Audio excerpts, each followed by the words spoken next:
Okay, good morning, ladies and gentlemen, and also our distinguished guests, and also the audiences that actually already seeing us in the YouTube live streaming.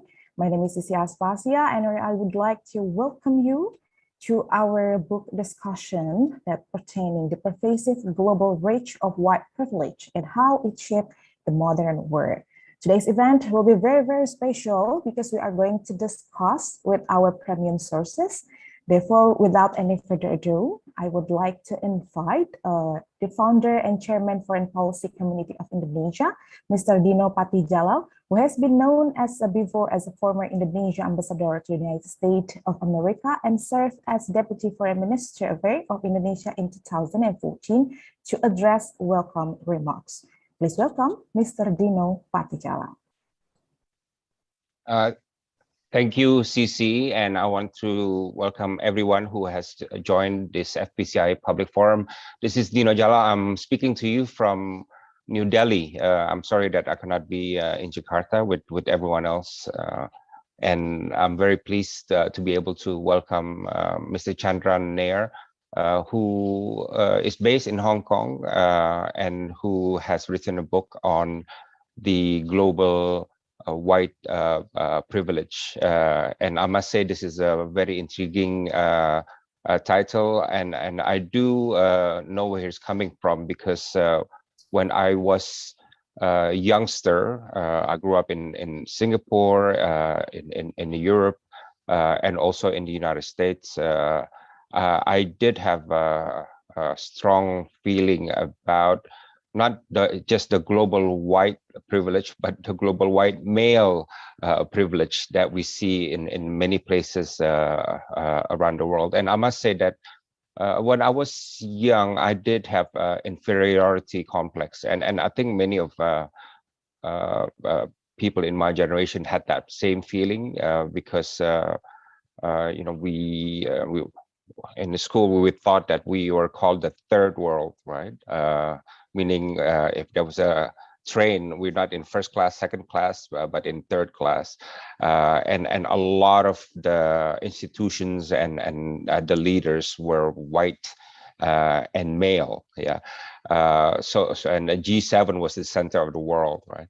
So I did grow up with that kind of upbringing. Yeah.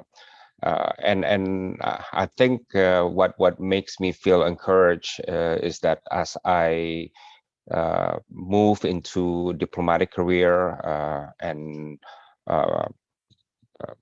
progress in the foreign ministry and went around the world to assume my diplomatic postings and so on. The world seemed to have moved in a more positive directions. Yeah, and this can be seen in at least 3 or 4 phenomena. One is the stronger presence of multiculturalism, yeah, in world affairs. I know it's under threat now, under challenge in many places, including in the Western world. Yeah, we saw what happened with Trump, which I think represent a significant part of the white power phenomenon, yeah, and white insecurity. And this has been challenged by the Black Lives Movement and with many other progressive moves within the United States. Yeah, but in essence, I've been very happy to see the emergence of multiculturalism becoming a stronger social, political, and economic phenomenon, not just in the West, but also in world affairs in general. And the second thing, and again, this is also not preordained, but the growing importance of multilateralism. Yeah, again, we see this rising everywhere. Is a cornerstone of Indonesian foreign policy. It's not perfect and it's under threat. Even now, it's under threat due to geopolitical contest that is emerging between Russia and the West, and China and the West, and so on. But nonetheless, it has risen in importance. And third, we see the growing talk about Asian century, and I don't think this is just academic. Yeah, I don't think this is something that is momentary. I think this is a long-term historical trend that Asia will again become the center of economic and strategic weight of the world, and Asia is not all white, right? Asia is multicultural, and in fact, I do believe that is the real world construct that we are heading to. And finally, again, this is also under challenge in many places, but the emphasis on inclusion in many of the international concepts. Indonesia, for example, has proposed the Indo-Pacific strategy, the Asian Outlook on Indo-Pacific, AOIP, and the term that is used is not just it is free and open, but it should also be inclusive. Yeah, and I think the term inclusive denotes the need to embrace China in that construct. Yeah.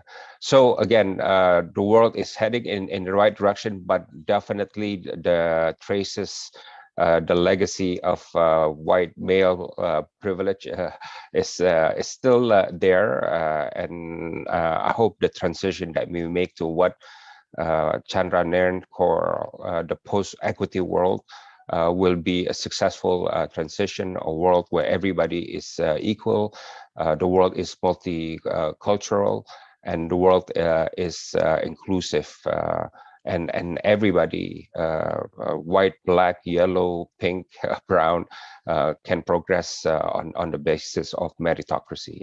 I look forward to hearing what Mr. Chandran Nair has to say to us in this very important discussion. Thank you.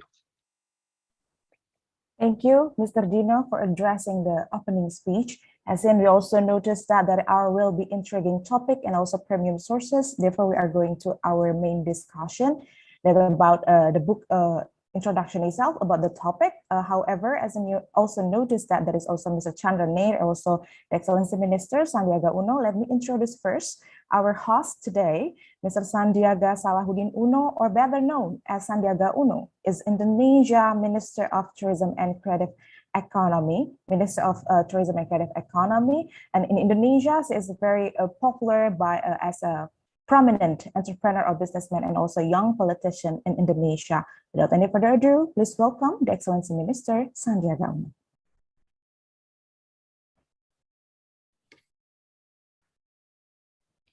Thank you, Cici.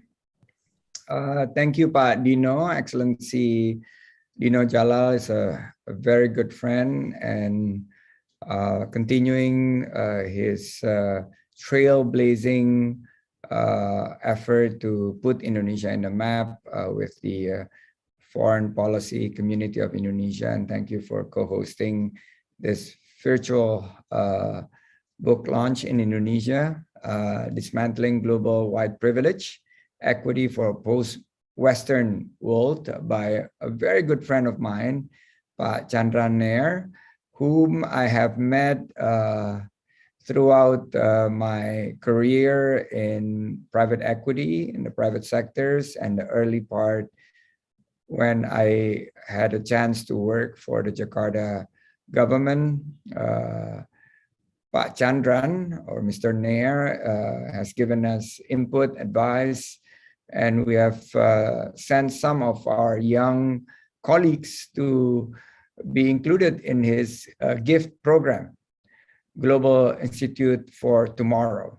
And I really enjoy his last book, which before this one, which stressed the importance on the role of government to be more affirmative, more implementative in terms of putting the green policy or sustainability in the priority list of the agenda. So Chandra Nair, I'd like to introduce, as a founder and CEO of the Global Institute for Tomorrow, an independent pan-Asian think tank committed to understanding the dynamic relationship between business society and the state and reshaping the rules of global capitalism. He's based in Hong Kong. He's a member of the executive committee of the Club of Rome and was former chairman of Environmental Resources Management for Asia Pacific.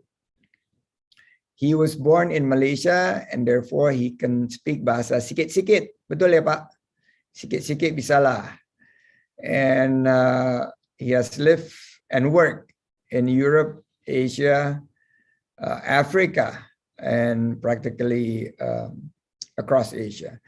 He has spoken at global forums, including the World Economic Forum, Asia Pacific Economic Cooperation Summits, and Organizations for Economic Cooperation's Development Events, or OECD. Earlier this year, Pak Chandran published a book. It has a very intriguing topic, and the title captures the attentions of many, including me. Dismantling Global White Privilege, Equity for a Post-Western World.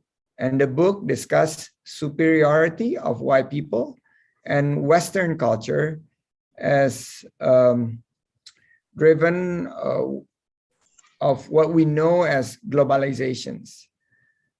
This has influenced many, if not all, aspects of our lives, including history, media, educations, job creations, entertainment, empowering of women, politics, gender equality, and economy in particular. For all these areas, Pak Chandran gives specific suggestions for breaking the so-called white and Western privilege. He hopes to address the proposed ideas for creating a post-Western world from their success stories. Why am I here? Other than really a good friend of Pak Dino and Pak Chandran, I really like to be engaged in the discussions within not just tourism and creative economy, but what would be the next trend? What are we seeing? Because if you're in the government like me, 24/7 handling policy matters, you miss the big trends. So having Pak Chandran and Pak Dino here really would open up our mind and also furthering our understanding of what with the situations globally, geopolitics, Ukraine and Russia, with the pandemic, with the disruptions of supply chain in Shanghai that we see, lockdown in China, opening up in Singapore, reopening of Bali, which is waiting for Pak Chandran to visit. We'd like to hear from him. So if you allow, CC, I will go directly to several questions that I have for Pak Chandran. And then maybe CC can take over for the discussions later on. But Pak Chandran, let's go take a deep dive on this. From the title of the book, you have put straightforward, claim that our global system favors white privilege. I agree because I was studying in the US and work in many Western countries, but why in particular so? And why do you think the system has been working for a very long time and it has probably reached its end and we need to prepare for a new way of thinking? Pak Chandran. Firstly, Pak Sandi and Pak Dino, I'm greatly honored and humbled. In fact, I'm almost embarrassed to be hosted by two superstars of the Indonesian political and diplomatic scene. So accept my gratitude. So it's so good to have this. And secondly, it's a great privilege to talk to an audience in Indonesia as well. So since time is of the essence, let me get to the gist of your question around the global system favors. The global system favors because it's designed to favor essentially Western power and the retention of power. And it's essentially the legacy of 400 to 500 years of Western dominance of the world. Of course, we are not going backwards and looking at all the things that happened, but Indonesia, as well as you know, you had the Dutch colonial periods, and much of Asia was colonized. And as both of you inferred as well, and I also, many of us were brought up feeling that we were second best. We had either inferiority complexes, or we had a sense that anything that we needed to better ourselves needed to come from Western civilization. That is quite normal in a world in which, if I was born in Malaysia, and when the first TV arrived and I turned it on, and they told me that the most brave person in the world was John Wayne acting as a cowboy, and the most beautiful woman was Marilyn Monroe. So if you're 9 years old, those are the things you absorb, and then the books you read and all of that. So that's the capture of the mind that I talk about. But the global system, the architecture, both in terms of foreign policy or what's called the rules-based order, as you know, the large countries of the developing world, starting with Indonesia, India, China, Nigeria, and all of these countries, had no say in that architecture. Right now, of course, with the good work that people like Dino and others are doing, we're trying to say, hey, we think this ought to be in a different way.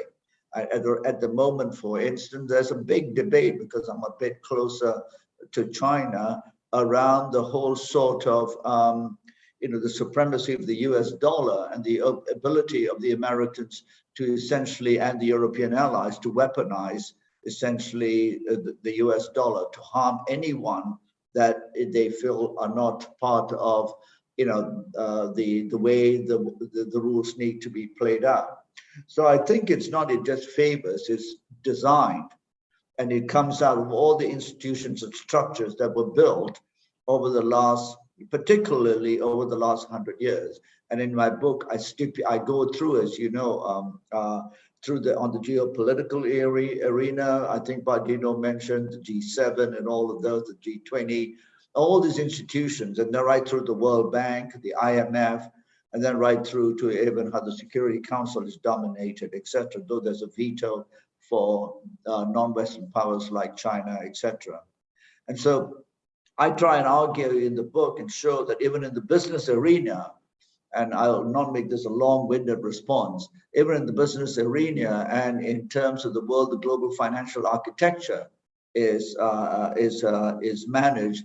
Essentially, these are all Western organizations. So coming back to the financial crisis of 20 years ago, all Indonesians of a certain age will remember the IMF dictate, and where the IMF chief, that famous photo of Kamdazoo standing over President Suharto and looking upon him as though he was some villager signing off his rights. We all remember that, the humiliation that was felt by Indonesians and Koreans. And all of that was, irrespective of how you think about the politics, was essentially down to a few rating agencies run by Westerners who could actually deem a country as to be essentially unfit to essentially receive and be part of the global financial architecture.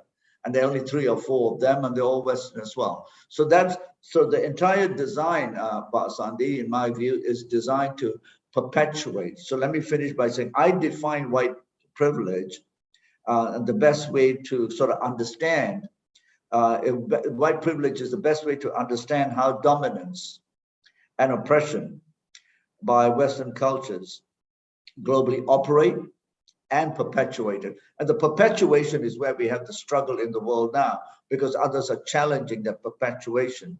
And it's perpetuated within and between countries with one key objective, and that is to maintain global economic hegemony and dominance. And that's really supremacy.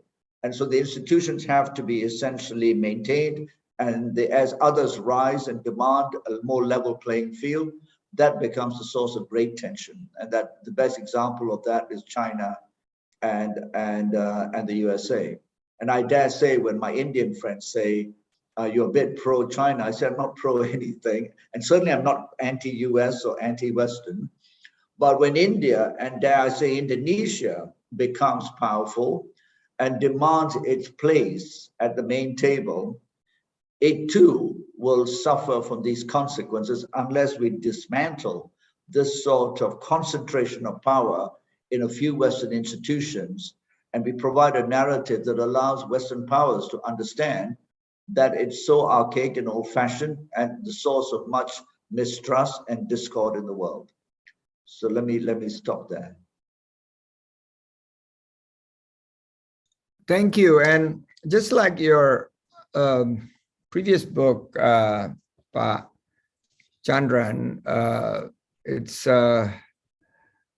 is not wishy-washy. It's straight to the point, and I'm sure you've been answering a lot of whys in previous interviews on the book. So we'll now take a rather unique approach for the rest of the questions.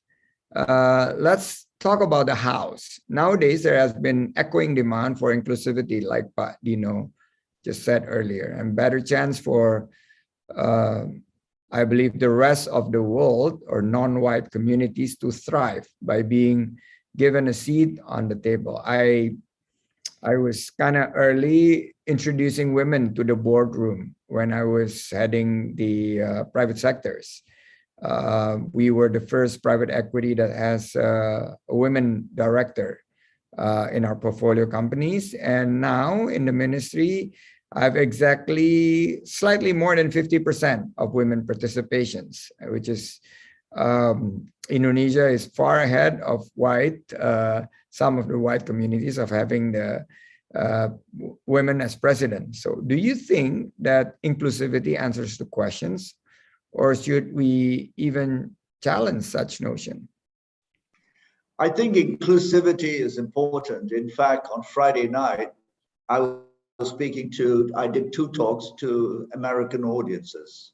One a Black radio host, and one was the World Affairs Council. And some people said to me, we now have non-white CEOs, Indians at Google, and we're more inclusive. And clearly the diversity and inclusion issue is a good one. But fundamentally, the point I'm trying to make is those are cosmetic at some level too, because it's actually where the roots of power. And the roots of power are the institutions that govern the world. So that is the key point that we need to think about, where the roots of power, and the roots of power remain in the institutions of the West. So for instance, how can we change things, Sunday? So when will we have a world with the G whatever you want to call it, more inclusive, will essentially say the World Bank chief does not need to be an American and can be an Indonesian or an African. That the IMF chief cannot be a European, and just saying she's a woman doesn't cut it. And when will it be someone from maybe Singapore or someone like that? So these are fundamental shifts. The G8 or the G20 or whoever can mandate that going forward over the next 10, 20 years, we will not be restricted to the big 4 accounting firms, which are all run by white males. That we'll actually mandate and qualify 20 more global accounting firms, and at least one of them will be from Indonesia because they do maths too. And that will be Japanese and Indonesia. So those are things that structurally we can do as a global community, because there is no shortage of good auditors in Indonesia or India. But coming back to your point, maintaining the gatekeepers as Western institutions allows the West to dominate the construct. They can come together and say, these people are no good, we're going to essentially sanction them. Their due diligence is not good enough. We must have a firm from London or USA to do the IPO due diligence. It cannot be done by Indonesians and Vietnamese or Nigerians because you can't trust them. that are structural issues at a global level we're going to do. So how long are we going to be left with 4 accounting firms? So those are the changes that I think the world must demand. And the inclusion is at that level in terms of restructuring the power gradient. All the other stuff is important, but it doesn't shift the power. So you have to shift the power from a geographical, national, and from an economic standpoint. We have seen a lot of Western values and culture ingrained in our day-to-day life, from Mickey Mouse to, I guess, the music, and within the creative economy sectors, the center of attentions, including the rise of K-pop and Korean dramas, have been Hollywood or Yes. the US.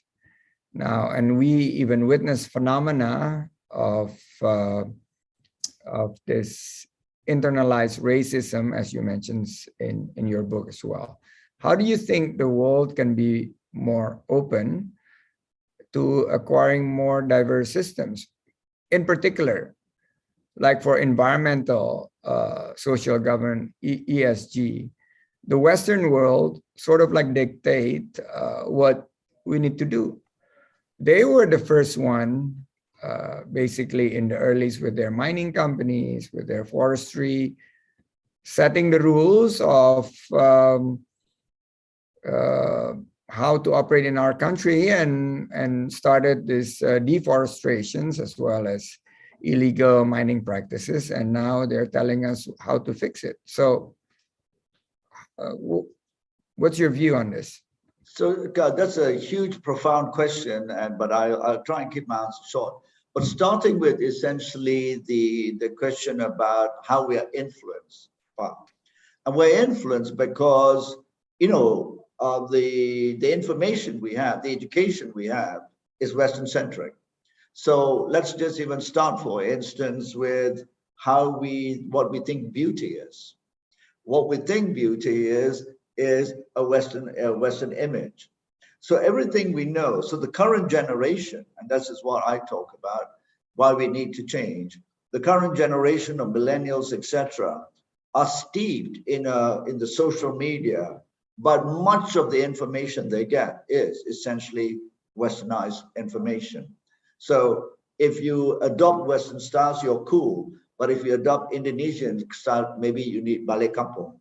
You're too backward. So even in terms of Islam, you know, the wearing of the hijab is seen as a backward thing. It's an oppression, sexualization, sexual repression of the female. But the wearing of the bikini which is also a sexualization of the body, is seen as progressive, right? So it's all narrative. So to your question, my view is we need a new narrative for many of the younger Asians coming through. Not to be anti-Western, because there's many good things we can learn, but to have a better worldview. But the last 100 years in the modern world, the last 50 years was, and I say this in the book, I was a 9-year-old kid in a very poorly developed Kuala Lumpur at that stage, living in a house with a zinc roof and coconut trees, and there's no air condition. But my God, I listened to the Beatles. And for me, that was the epitome of music. But the music of my parents from India, etc., or the music of my neighborhood, from the Malay culture or the Sunda people, for me, that was, I was being told, this is backward. You need to listen to the Rolling Stones. So the capture of the mind is very strong. And it goes on today. So we need to, so quickly to your environmental issue, that's the same. In my book, I point out all the environmental solutions from climate change, etc. No one knows at the global level if there's a single Indonesian spokesman who's a global figure. No. So you would think all Indonesians don't care. They have no knowledge about biodiversity. They don't care about climate change because all the champions are Western, including a 16, 17-year-old girl from Sweden who's become the darling of the world. And because it comes back to this issue of white saviors. So you'll be very pleased to know that only last week, Sandy, and I will share a link, but I'm sure your researchers can find it, the IPCC, the International Panel on Climate Change, which was formed 30 years ago, for the first time acknowledged the point you're making, that colonization and that economic model which accompanied colonization, the East India Company, the Dutch East India Company, were essentially the catalyst for climate change, because they brought about this large-scale resource extraction and brought about essentially the fossil fuel age. And so now there is a recognition that that catalyze that. What we need to do, though, is write our own script. Therefore, how do we actually look at resources? Do we do resources in the way that the East India Company or Dutch East India Company did? Are we smarter? And those are the kinds of things I talk about in my second book, which is what is the sustainable state? What does prosperity look like for an Indonesia with 400 million people in about 30, 40 years? It cannot be the Western model. It cannot be everyone eating lots of meat, etc. And there are traditional knowledge, deep knowledge in the islands of Indonesia, India, etc., which can allow us to do those things. So I think we need a narrative. But if I can use the word, that wave of westernization, not all of it is bad, but that consumption-driven modernization wave, which also erodes cultures, old cultures, essentially needs to be understood, but we need to go back and understand what are we trying to do. And my book is a small attempt to giving younger next generation an idea about what they need to understand to essentially find better solutions. Excellency, Dino? Yes, Chandran, I get what your point that if Indonesians get stronger and want a seat on the table, then others will resist. But I want to relate this to the G20 because Indonesia is the president of G20. Yes. And in 2008, and I know this because I was involved in this, Indonesia did seek a seat at the table, because the world was dominated by G7, and then there was a financial crisis, so we wanted a G20. And there was two arguments at the time. One argument said, let's just do G12 without Indonesia in it, without Saudi Arabia in it, without Turkey in it, and so on. I think the French president was in favor of that. And there was an argument about G20. Indonesia wanted to join the table called the G20, where Indonesia would be in it and others, right? And to be honest, we actually work with Anglo-Saxon countries. We work with the US and Australia. So rather than resisting us, Indonesia's presence at the table, they actually work with us to make sure that the G20 would happen instead of the G12. Yeah, and I think that was mainly because they saw the interest of the world economy being shaped by a larger grouping, non-Western grouping that would include Asian and also Islamic economies. Yeah, so I think that was one instance that things work out well when we sought a seat at the table. I just want to highlight that that episode, which is relevant to Indonesia's presidency this year of the G20. Yeah, thank you. And I think that's a great example,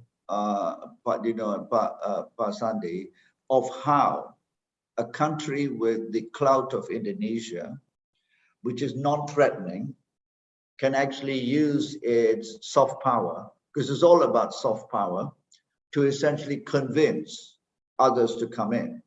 What we've seen since then, and you're more well-versed in the tensions of the world, but we continue to see that when developing countries assert themselves, and even now with the Ukraine issue, as you will know, India has come, as you will probably know, in India today, come under a lot of fire for essentially saying we're not taking sides. And therefore, by not taking sides, from Australia to the UK to the US, India has been accused of being pro-Russia, pro-war crimes or whatever. And India said, no, we're not taking sides. China has done the same. So I think this is the important shift in the mentality of the West that needs to take place. And I'm saying, your enemy is not necessarily mine. And I think Nelson Mandela said this very strong. When he came out, he was in the United States once, and he was being challenged by, neoliberal and conservative Republicans saying, how can you support China, Russia, Cuba? And Mandela said in a famous speech, you make a very big mistake by making your enemies mine. My friends are those who stood by us during the struggle. At that time, as you probably know, because I lived in Southern Africa at that time, the South African struggle and the Zimbabwean struggle was supported by the Russians, the Chinese, and the Cubans. And I think this is something that the Western powers need to fundamentally understand. And they cannot be fair weather friends. So I think your example, and this is why I always say in ASEAN, and Sandy, I've said to you many times, Indonesia is the big brother of ASEAN, and Indonesia can lead us because at the moment, particularly its long history, and it has the soft power, and I think it should be a voice. I mean, I as a Malaysian, I'm very worried about the type of politics we have here. Talking about white power, Malaysia, we have a different sort of racial thing, which is not good. And I think Indonesia is a beacon of what we should do, and it has the clout. So that's a great example of where we should work. But I am of the view that when push comes to shove at the moment, the Western world is striving to retain its power. And Donald Trump was not an aberration. Donald Trump was essentially some of the last throes of essentially white power seeking to essentially consolidate itself. And in my latest article published yesterday, I argued that the conflict in Ukraine was essentially the great failure of European leaders, which essentially outsourced their security to the US, which at the moment, without sounding anti-American, is the most warlike nation on the planet. You can't get away from the facts. And if you outsource that, then you become essentially a prisoner to their ideological biases. And Europe, I believe, should be a force that exercises the soft power like Indonesia and build a different world order. But there is no going away. The people who have had exclusive power for so long will not give it up easily.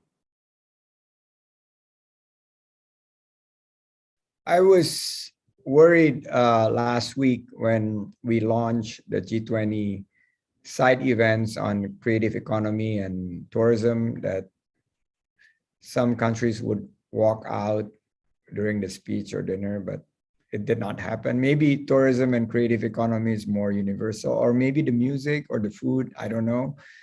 But I'd like just the nice soft power Indonesian people produces everybody, I tell you. But before we open up to the floor, because I'm sure there are questions from these young people, the foreign policy communities of Indonesia who have been very, very active. And I'd like to stress, actually, when you think about the private sectors, the dominations is omnipresence.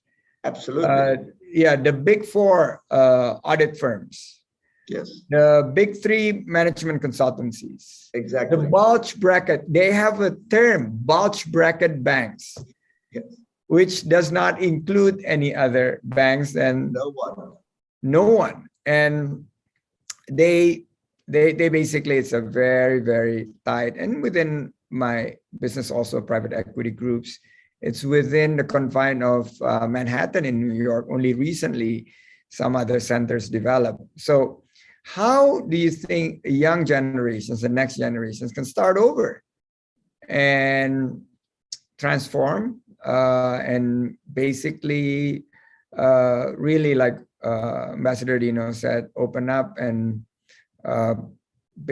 taking opportunity to reclaim the spotlight?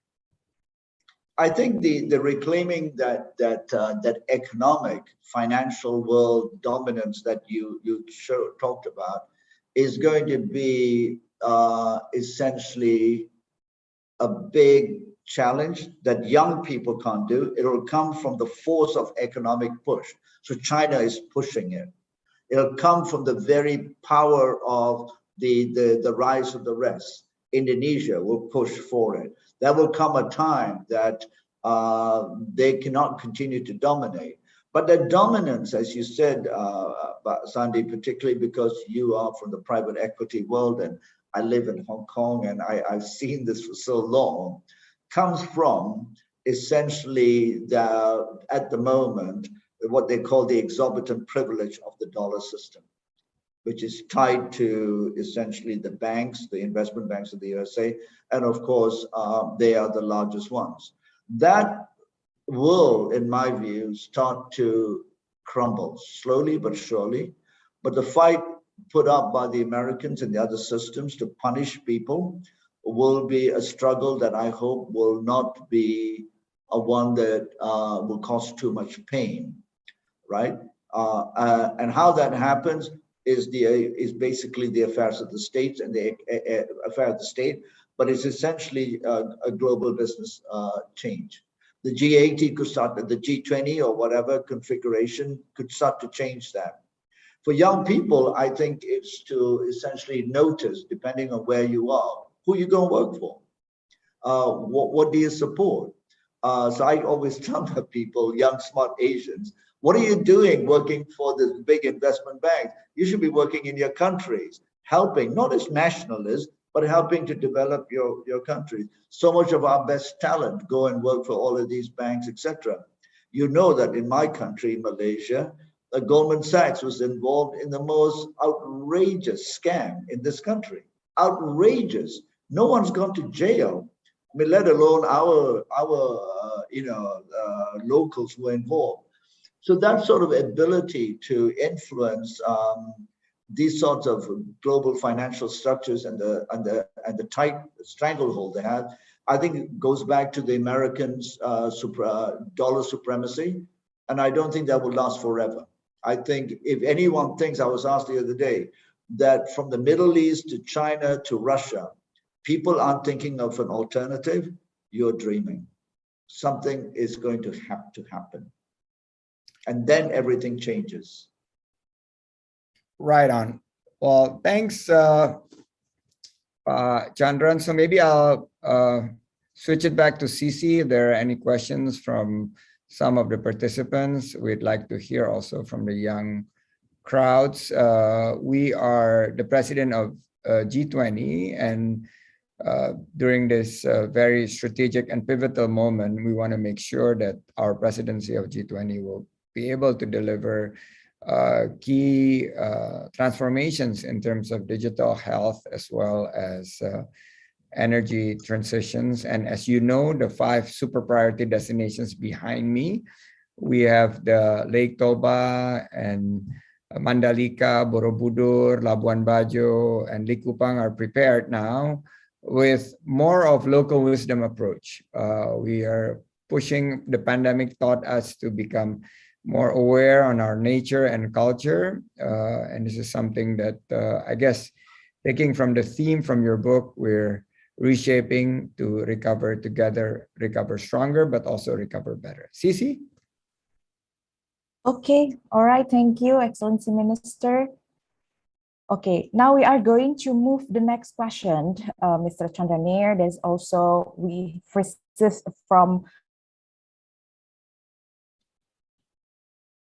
Malaysia, Indonesia, in our YouTube live stream. So the first question is from Yik Waishi, Malaysia. Do you think Asian privilege, simple China, India, etc., will still happen when Pacific Asian countries finally dominate the world, and it would be just as bad? The second question is from Apishai Shun Hinda. Should we not try to forge a more cohesive and cooperative approach, as we surely need to overcome the global challenge, which require a whole of a world manner? And the last question is from Indonesia, from Ms. Dinar Ayu Adeline, Indonesian Minister of Finance, with Indonesia holding G20 presidency this year, what impact do you think we would be able to offer in the pursuit of more inclusive policies across sectors? May you address the answer, Mr. Nair? Thank you. And just before, I know Pak Sandi and Pak Dino are very busy. I just want to say, since Pak Sandi for G20, I hope Indonesia can put forth a proposal that essentially asks the G20 to commit to increasing the number of essentially accounting firms that would be accredited, and even rating agencies, because these are all economic gatekeepers, that over the next 20 years, there would be at least 20, and they would come from different geographies, and they would not be dominated by the four. I think this would be a massive shift in the way we think about the world. So I hope Indonesia can put something, an idea like that, and say over the next 15 years, this is what needs to happen, and they can create a whole process of doing that to accredit another 20 global firms, so that we're not left with big four, just four, and they all run in the USA or out of London. To the first question. Thank you, Pak Chandra and Pak Dino. That's as Chief Advisor of the Ministry, we need to take that into account in terms of our agendas for G20. Thank you very much, Pak Chandran. Please go ahead. Thank you. Thank you, Pak Sandi. Yeah, I'm happy to write a position paper on that if you need. But let me get back to the key issue. The first one is, I think the question, CC, was, will there be an Asian sort of privilege created as Asia rises? And but Sandi may know that when I spoke at APEC 10 years ago or 8 years ago in Honolulu, the former president of Indonesia spoke, President Yudhoyono, etc. And I was one of the speakers on the final day. And that was the day when Barack Obama announced the essentially pivot to Asia. And they talked about the Asian century. And but Dino also mentioned the rise of Asia. And this is important. But it's one thing I mentioned, and that is that the Asian century should not be designed around the Western's idea of dominance. It should not. And therefore, I said an Asian century premised around the dominance of Asian economies, be it China, India, and Indonesia, because they will be the three largest countries in the world, will essentially premise on the model of the European century, the British century, American century, will be catastrophic. Because if we follow the same economic and political models, we will destroy the world. Because we will be too many, aping an economic model of privilege and entitlement and extraction. So the question I say is, it's up to us, as in this part of the world, to bring together ancient knowledge and traditions and not seek dominance. And if we do have those tendencies coming out of a certain country, then we don't need the United States or Europe to lecture them, be it China. We have the ability to go and speak. We should not be outsourcing these ideas. So to that question, I say, if we follow the same and we have those, then we have learned nothing from our civilizations. We have not brought our civilizations forward in terms of progress to shape the 21st century. Because whether we like it or not, by sheer numbers, Asia will shape the 21st century in a good way or bad way, but it cannot be through dominance. But we have to understand that white dominance was essentially rooted in 500 years of extraction and brutal oppression and colonization. That has moved on, we cannot repeat. The second thing was about inclusion. Someone said, yes, inclusion is very important, but what does it look like? And that's why that inclusion issue needs to be thought through very, very carefully about how. And I'm so glad to hear Dino say that when Indonesia was asked to look at, what's called today the Asia Pacific region, or some call it the Indo-Pacific, etc., that it should not be one that makes a terrible mistake, geopolitically driven, of excluding China. I mean, this is, we are part of the Asia Pacific region, or whatever you want to call it. And the idea that we can live in this part of the world and exclude the most powerful economic entity and the largest country and a civilization that has affected all of us countries would be terrible. It would be a bit like saying that sometime in the future, we don't like the Indonesian current president, let's include the Indonesians, because now they're all becoming too Islamic. So I think inclusion is, and I've written about this, really understanding how to be multipolar and understanding pluralism in its truest sense. I may not agree with you with everything, but I'm not going to try and denigrate and essentially punish you, which sadly has been the offensive nature of much of Western diplomacy or lack of diplomacy. And then the final question was, how can the G20 do things? Well, I think in the DG, I just gave one idea. I think the G20 should really, underneath Indonesia's leadership this year, put forward 3 or 4 very good proposals that include, for instance, removing the presidency of the World Bank away from being an American, but based on meritocracy. The IMF should be different. I think these are very important first steps to the dismantling of global white privilege. And that's how we should start, right? And that way we structure things very, very differently. So those are, and the book goes into fair more detail into what can be done in these areas. All right, thank you, Mr. Nair, for the comprehensive answer for the 3 participants, as well as the 3 of you, Yi Wakshi, Apichai, and also Dina will be receiving the free books from Pak Chandran. Mr. Sandiaga Uno, do you still have time, or you would like to add something in this discussion? I think if we have 2 or 3 minutes more, maybe we hear from Pak Dino or other members from FPCI, the young generations. Sisi, thank you. Okay, Mr. Dino, you would like to add something, another question or another things? Or we should start jump into another question, please. Well, I just want to say, reinforce a point. I said to her earlier that I had an inferiority complex, yeah. And some in my generation did have that against a bully against the developed countries that we thought they always have the solution and that was always better at everything. But I happily say now that those feelings are 100% gone. I'm very confident. I do feel that many of us in the non-Western world have answers to global issues, and I'm so glad to see my children are having that same attitude, that this is a different world than the world of colonialism and so on.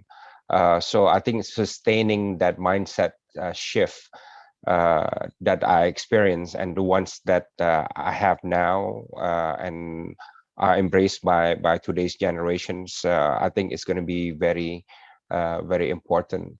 So I thank Pa Chandran for raising this issue and for making the young generation realize that this is indeed a brave new world where you have much more opportunities than any previous generations, and you don't need to have any inferiority complex, and indeed you have every reason to be confident about who you are and how you can contribute to the world. Yeah. But that's such a great point you made, and one of the things I say, and again I hope Indonesia can show the lead in ASEAN.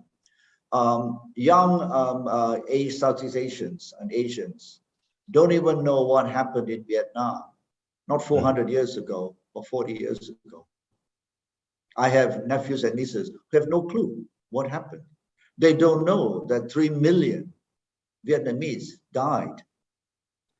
They don't even know what happened in Indonesia in 1960 to 1965. They don't know.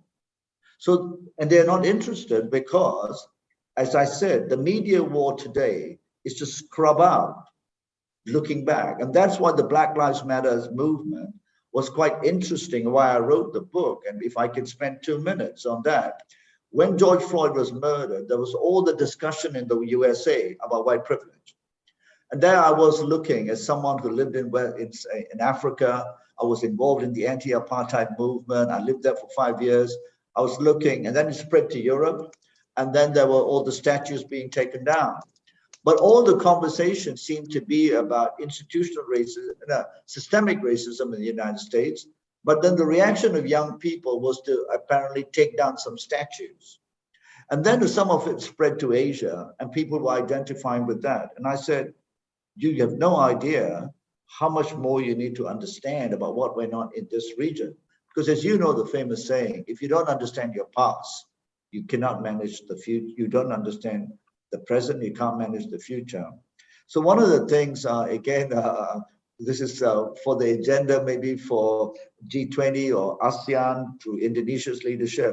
I have asked governments in the region to essentially fund 100,000 books by people in the region to tell the story of the last 60 to 70 years. To fund, we don't do this. You know, we don't fund that kind of talking and research.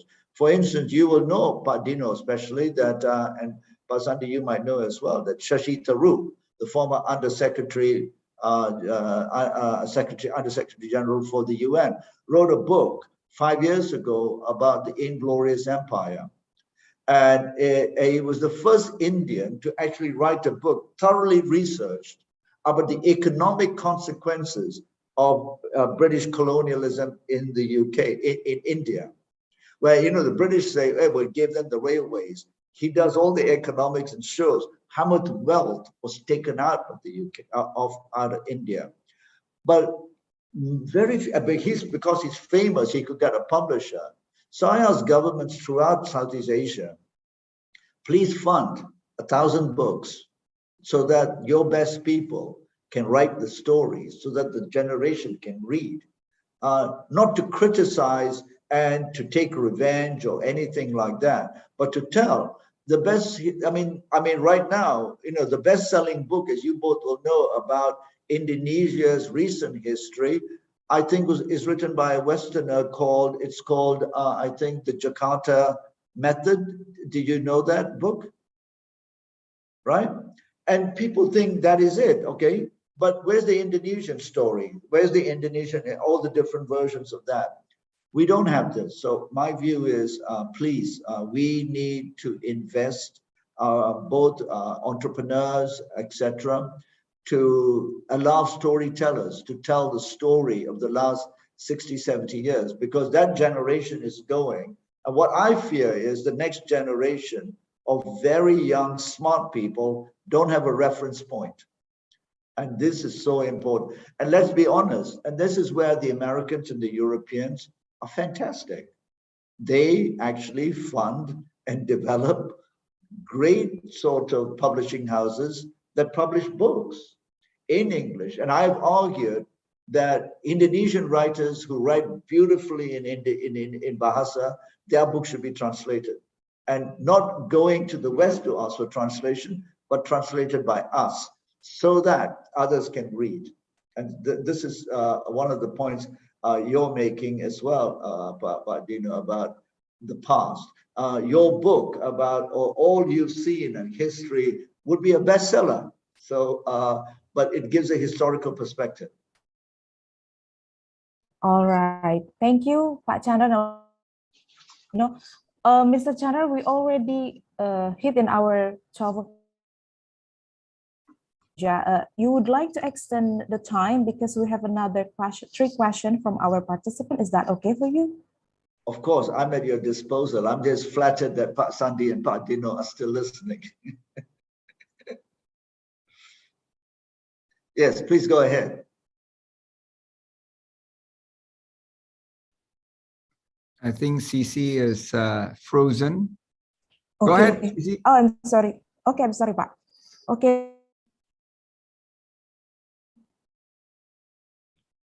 Maybe CC's quota has not been paid by Vera. That's why She's struggling with the connections, but okay. Wow, these I can read it to you. Yes, yes. From Abigail, Jakarta. Mr. Nair, how do we start the conversations about the white privilege without causing misunderstanding, false threat to the white people? This is very important. From Abigail, Jakarta. Thank you. Go ahead, Pak Chandra. Yeah, it's a very good question, and I think we are all at one level worried that we will offend white people. We should not be too worried, but we also should be most careful that we are respectful of everyone. So one of the things I've been told, and I wrote, and people ask me, do you get a lot of hate mail? I said I get some, but not too much. But the whole point of the book is not about convincing Westerners who are angry when you talk about white privilege. No, the book is actually to talk to the majority of the world, who are 85%. So we should not be subservient to the idea that 15% of the world get mad, get angry, and they don't. There are many enlightened Westerners, many, far more than the majority, the minority you might get. But those who get a bit upset, I have a friend who's a banker who wrote to me and said, Chandran, why did you write this book? It is so painful to read. It is very divisive.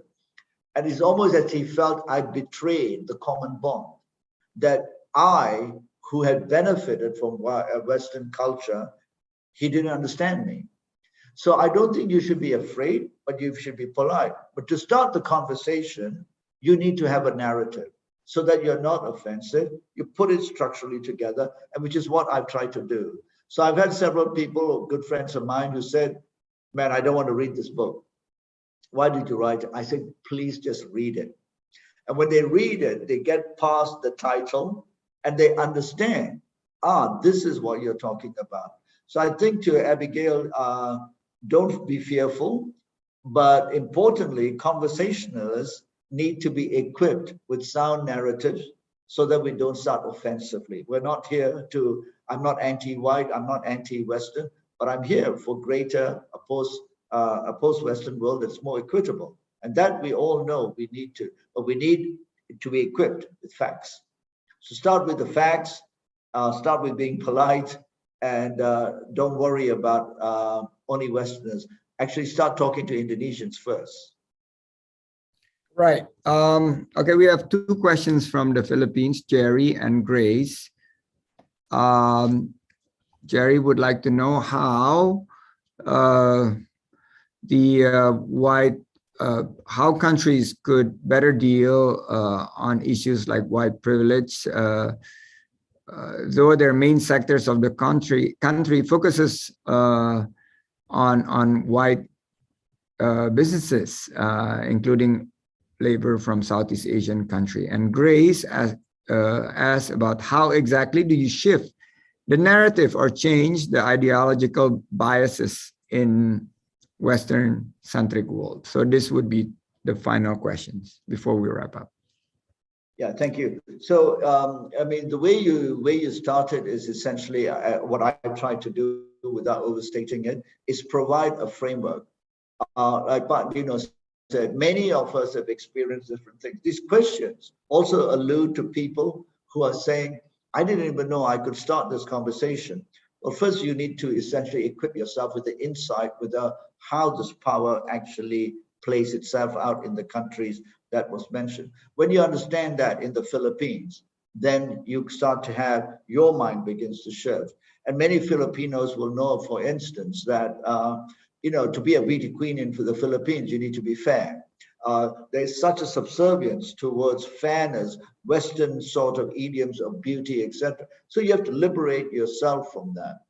Then secondly, to the point about how do you actually, bring about these changes? I think we start within our countries. And one of the things I found most interesting is that I've made in the book, that white privilege is not just skin color, it's actually the access to the power. So many Asians and even Africans seek white privilege through association.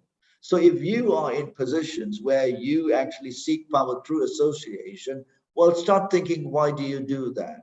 So even in my book, some Asian editors have refused to review it because they feel I have challenged them, because their entire legitimacy has been born out of seeking association with whiteness and power through that. So I think we start by examining ourselves first. Why are we doing these things? Why do we seek association in that way? And then have that open question. So to the two people, I would say, there is the last chapter in the book provides some guidance notes on how to have these conversations in the different contexts you are, whether you're a business leader, you're a political leader, whether you're a student, etc. And I try and guide people to have those conversations.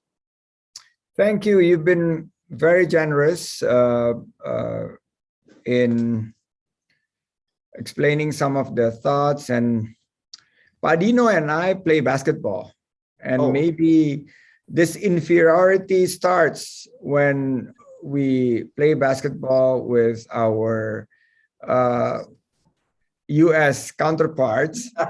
But if we play pencak silat, we may have completely different starting points. So I guess many of the sports also are basically one of the it's a big opportunities for us to introduce Indonesians or Southeast Asian sports in the world stage. So thank you very much. And Padino, I know you're in Delhi and you are very busy, but you are very generous with your time. And I'd like to thank both of you for an excellent talk.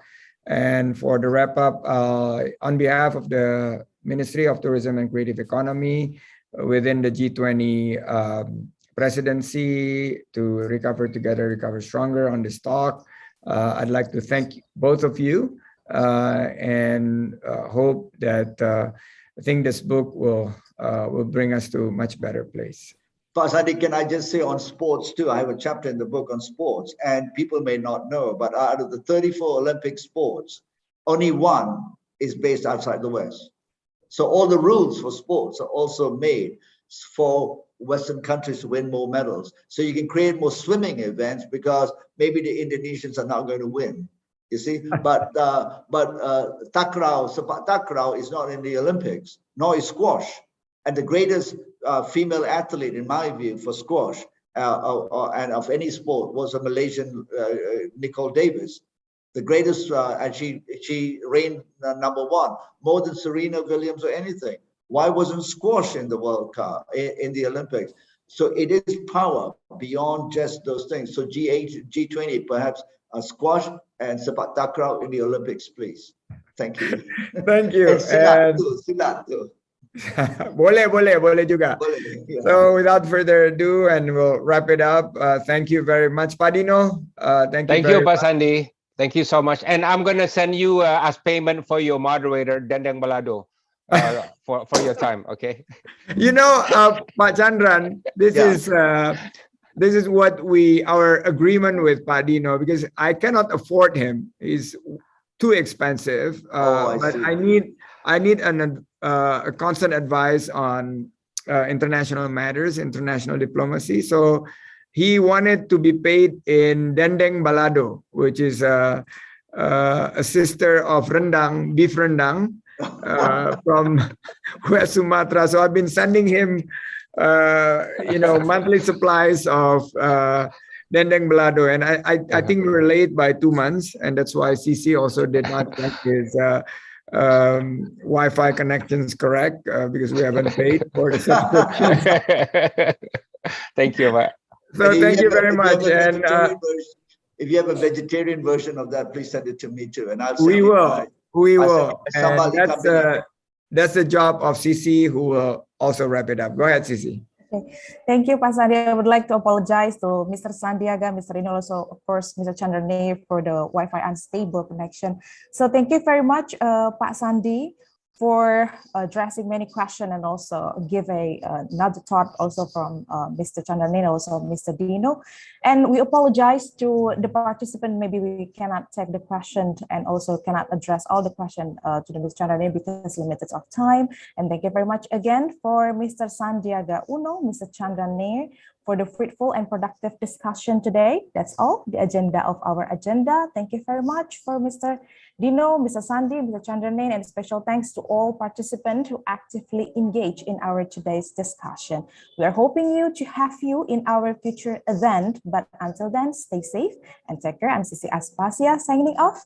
Thank you very much for your attention. See you next time and bye-bye. And let's get an Indonesian translation of the book. Thank you.